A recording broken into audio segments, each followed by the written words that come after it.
ब्रेकनंतर एक महत्त्वाची बातमी। प्रहार पक्ष सेनेमध्ये विलीन करण्यास बच्चू कडू यांची मानसिकता नाही अशी माहिती सूत्रांकडून मिळते। प्रहार पक्ष स्वतंत्र ठेवून विधान परिषद देण्यासंदर्भात कडूंचा शिवसेनेला प्रस्ताव आहे अशी ही माहिती मिळते। बच्चू कडू उद्या आपली अधिकृत भूमिका जाहीर करतील। प्रहार संघटना शिवसेनेमध्ये विलीन करून बच्चू कडूंना विधान परिषद देण्याची शिवसेनेनं ऑफर दिली होती। अधिक माहिती आपण घेऊयात आमचे प्रतिनिधी योगेश बोरसे यांच्याकडून। योगेश, बच्चू कडू यांचं नेमकं मत काय आहे?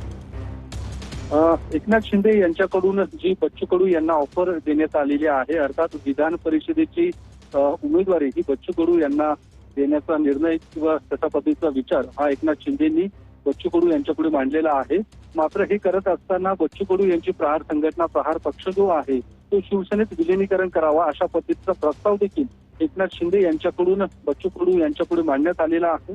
मात्र या संदर्भात बच्चू कडू हे अद्यापही संभ्रम आहे, त्यांच्या मनात संभ्रम आहे, तशी मानसिकता नसल्याचं देखील माहिती मिळते आणि त्या संदर्भात ते कार्यकर्त्यांची चर्चा करतायत। प्रहार संघटनेचं शिवसेनेत विलिनीकरण करायचं किंवा नाही, कारण आता यापूर्वी ज्या पद्धतीचे आंदोलन बच्चू कडू यांनी केलेले आहे ते प्रहार संघटना आणि प्रहार पक्षाच्या माध्यमातून। धन्यवाद योगेश एकूणच माहितीबद्दल।